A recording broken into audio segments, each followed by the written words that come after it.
Now, this can be an advantage or a disadvantage depending on the type of story you're writing. So, for example, if mysteries and revelations are important to your story, the closeness of first-person point of view is going to allow the reader to discover information as the character discovers it. And because the reader is only going to know what the character knows, it's easy to spring surprises on them. Welcome to the Fiction Writing Made Easy podcast.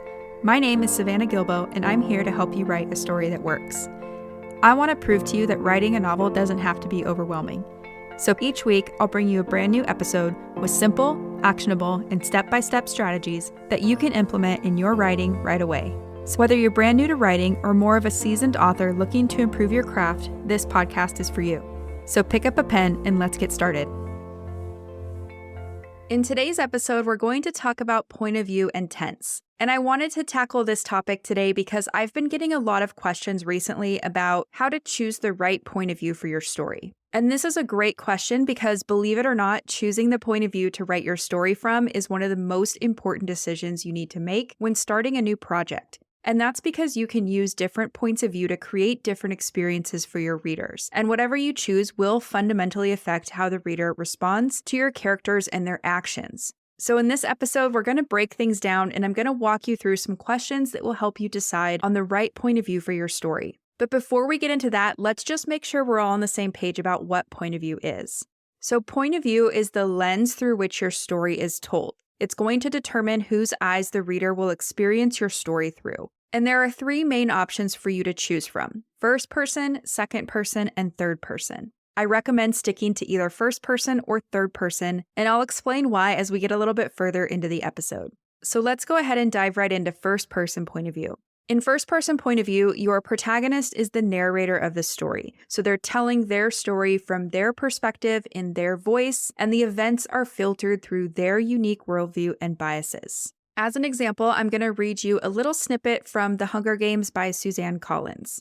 When I wake up, the other side of the bed is cold. My fingers stretch out, seeking Prim's warmth, but finding only the rough canvas cover of the mattress. She must have had bad dreams and climbed in with our mother. Of course she did. This is the day of the reaping. So in this example, you can see how Katniss is narrating her own story. She's filtering everything that happens through her perspective, and she's showing us how she's interpreting what's going on around her. Now, the great thing about first-person point of view is that it allows for closeness between the protagonist and the reader because the reader gets to experience the character's thoughts, emotions, and subjective interpretations of events as they happen. So if a character has a powerful emotional experience, the reader is very likely to have one as well. And because the narrator is the point of view character, they're going to have a limited view of the events that occur in the story. So in other words, the reader can only learn the information through that character's direct experience, so what they see, feel, hear, say, and do, and a certain degree of indirect experience, or what they interpret from the actions, words, or circumstances of other characters. Now, this can be an advantage or a disadvantage depending on the type of story you're writing. So for example, if mysteries and revelations are important to your story, the closeness of first-person point of view is going to allow the reader to discover information as the character discovers it. And because the reader is only going to know what the character knows, it's easy to spring surprises on them. Now, in this scenario, the suspense and tension that comes from the character trying to piece things together, that becomes an experience that the reader can share with the character. So it's going to bring them closer together and give them that sense of immersion that they're looking for in a novel. Another thing to know about the first person is that it allows you to use an unreliable narrator if you would like to. So an unreliable narrator is a narrator whose credibility has been compromised. And this could be because a character is lying, it could be because they're mentally unstable, they could be deluded, they could be young and naive, or there could be any other number of reasons why they're unreliable. An example of an unreliable narrator can be found in a book like Fight Club or in The Murder of Roger Ackroyd by Agatha Christie. Now, for some examples of books written in the first-person point of view, they would be stories like A Court of Thorns and Roses by Sarah J. Maas, It Ends With Us by Colleen Hoover, The Martian by Andy Weir,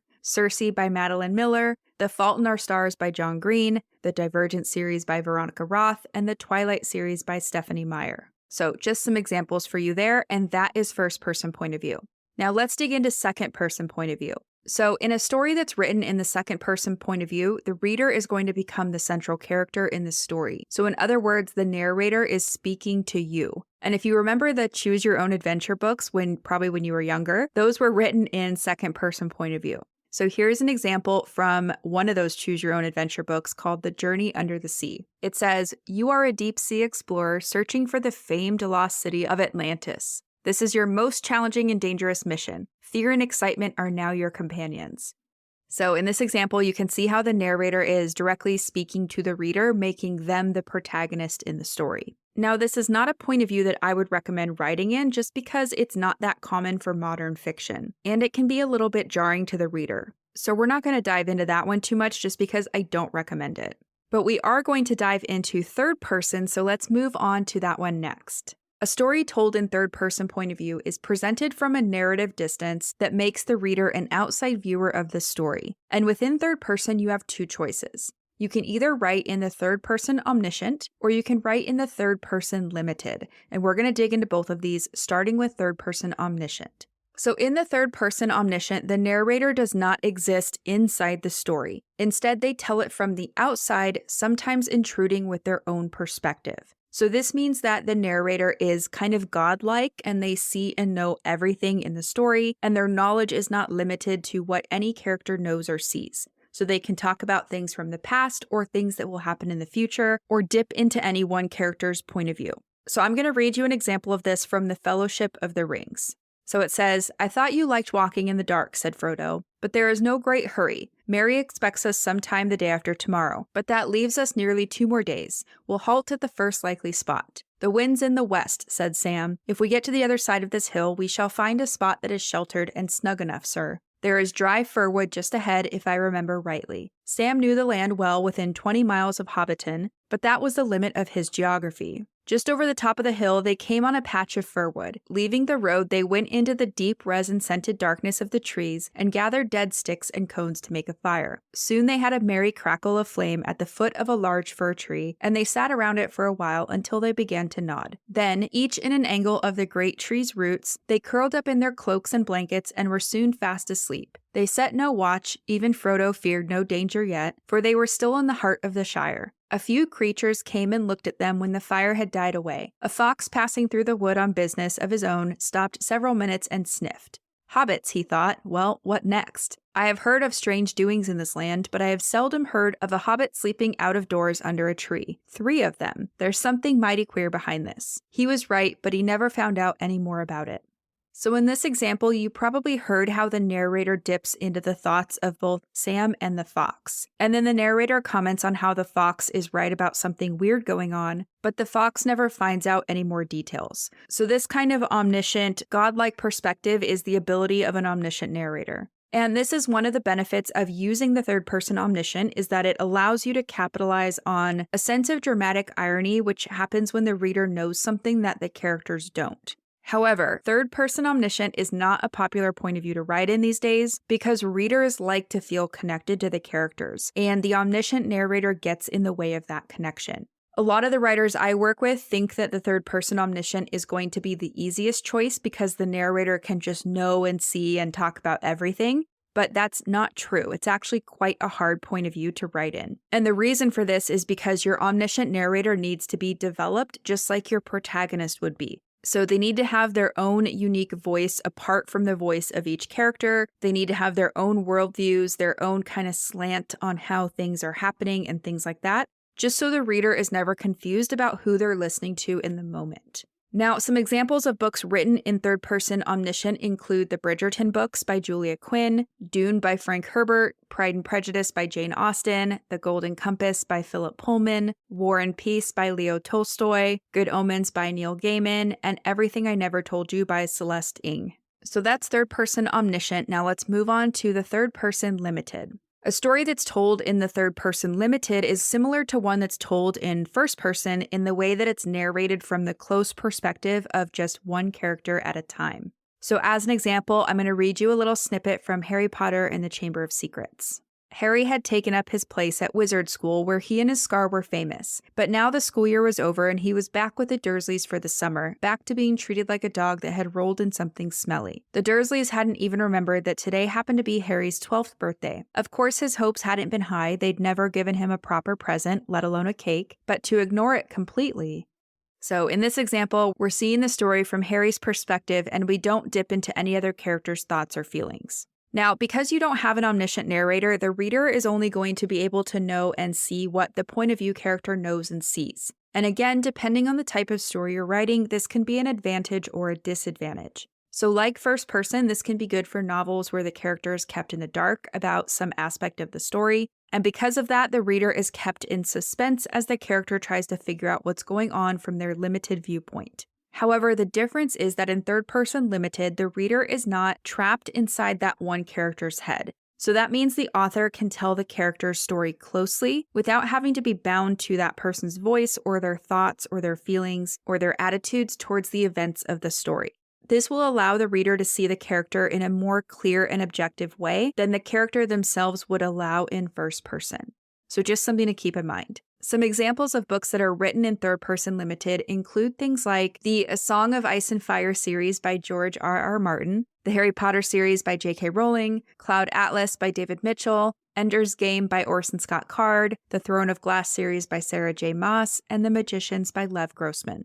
So those are your three options for point of view. You have first person, second person, third person, and then within third person, there are two choices: third person omniscient and third person limited. Now, you might be wondering, what do I do if I have a story with multiple point of view characters? Is that going to affect my point of view choice or not really? And the answer to that is if you do want to write a story with multiple point of view characters, you can do it in the first person or third person limited. And the benefit of using multiple points of view is that you can jump between characters and tell a story that spans a great deal of space and time. This can be a great tool for novels with big casts and complex plots, as it allows you to move about as needed. So, for example, in A Game of Thrones by George R.R. Martin, there are 9 point of view characters, and the story follows 3 main storylines across 2 continents. Each chapter follows a different point of view character and is limited to and by their experiences. And because of that, we get to see conflicting viewpoints of the same events, and there is no omniscient narrator sitting above everything to tell us who's right or wrong in the end. So that's up to us as readers to make those kind of judgments. Having multiple point of view characters can also work well in a story where a character needs to be in a state of not knowing regarding an aspect of the story. So in this scenario, the reader either gets to make discoveries right alongside that character, or else they will witness the dramatic irony of that character acting without the knowledge that the reader themselves has gained in an earlier chapter in an alternate point of view. Another benefit of having multiple points of view is that you can develop a greater number of characters from the inside, letting the reader in on each character's thoughts and feelings, making them feel even more real and complex. If you do go this route, it is important that each character have their own distinct voice so that the reader understands who they're listening to at any given time. All of this is why writing from multiple points of view requires discipline and consistency, because if you switch point of view without clearly signaling that switch to your readers, you are going to risk losing their trust, and it's just not going to be a great reading experience. So if you are writing with multiple point of view characters, you will want to stick to one character's point of view per scene and make sure their voices are distinct. Something we talk about a lot in my Notes to Novel course is that if you do decide you want multiple point of view characters, it's best if they're connected in some way. So for example, they can be in a relationship together, they can have their fates bound together, or they can face a common form of conflict. So this is going to help you create a nice cohesive story where all the point of views feel like they have a purpose and that they're all building up to something important. So if you want to write a story with multiple viewpoints, you can just ask yourself questions like, what are you really going to gain from switching point of view characters? Are you going to be showing the reader some missing information that they really need? Are you capitalizing on an opportunity to switch locations? And is that important for the reader to understand the story? Are you going to be able to explore an interesting subplot? You know, just with most things we do in writing a novel, we just want to make sure there's a compelling reason why we're making a decision and we're not just defaulting to whatever feels easiest. So again, just something to keep in mind. Okay, so now let's talk about how to choose the right point of view for your story. And the key to successfully choosing the right point of view for your story is to understand how each option can impact your story. So we kind of talked about that throughout each of the explanations, right? Each point of view has its own advantages and disadvantages, and each comes with different responsibilities and effects. So again, an example here is if you're writing a mystery novel, you're not going to want to use third-person omniscient where nothing is off limits to the reader. That just wouldn't make sense, right? You'd be better off choosing first person or third person limited, which allows for information to be revealed to both your character and the reader at the same time. Now, I have some questions for you to consider if you're trying to decide which point of view to write in. So the first thing to consider is the genre you're writing in and what the common point of view choice is for that genre. You can also think about what age group you're writing for and what the common point of view choice is for that age group. You can think about whether you want to create a sense of intimacy or distance between the reader and the character, and you can even consider whose voice you want the reader to hear as they read the story. There's not really a right or wrong answer, but when in doubt, just choose what feels most natural for you and look at other books in your genre or your age range for guidance. Whatever you do, don't let this decision hold you back from getting started. Now, once you've decided on the point of view that you're going to use, it's time to think about narrative tense. And we're going to go through this really quickly. So narrative tense just shows the reader when the story is happening, and there are 3 choices. Option number 1 is past tense, and that just shows the reader that the story has already happened. Option number 2 is present tense, and this shows the reader that the story is unfolding right now. And then future tense shows the reader that the story has yet to happen. And this one's not very common. Most stories are told either using the past tense or the present tense. And if you can't decide what tense to write in, then I recommend just defaulting to writing in the past tense because that's the way that humans have always told stories, right? All the stories of our childhood were like, once upon a time, there was a princess. So that's past tense, and for most writers, it just feels the most natural to write in. So if you want my 2 cents, I would start with past tense and just see how that feels.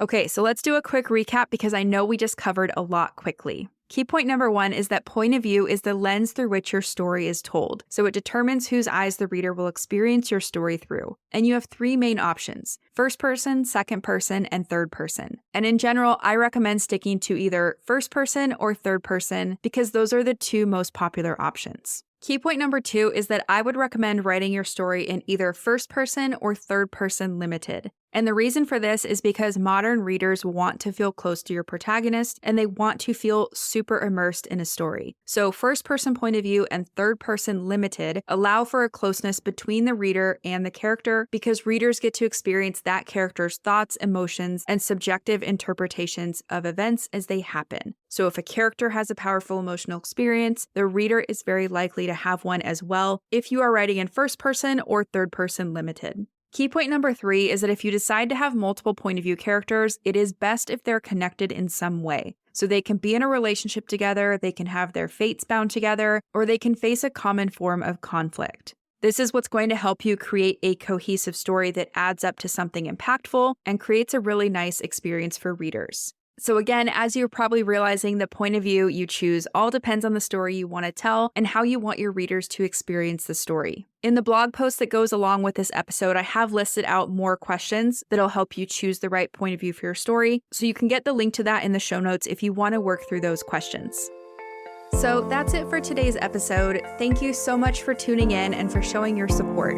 If you want to check out any of the links I mentioned in this episode, you can find them in the show notes listed in the description of each episode inside your podcast player or at savannahgilbo.com/podcast. If you haven't done so already, make sure you're following this podcast because there's going to be another brand new episode coming out next week. If you're an Apple user, I'd really appreciate it if you took a few seconds to leave a rating and a review.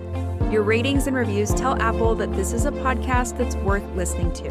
And in turn, your reviews will help this podcast get in front of more fiction writers just like you. So if you have a quick second, please leave a rating and a review and share this podcast with some of your friends. And then I'll see you next week with a brand new episode full of actionable tips, tools, and strategies to help you become a better writer. So until then, happy writing.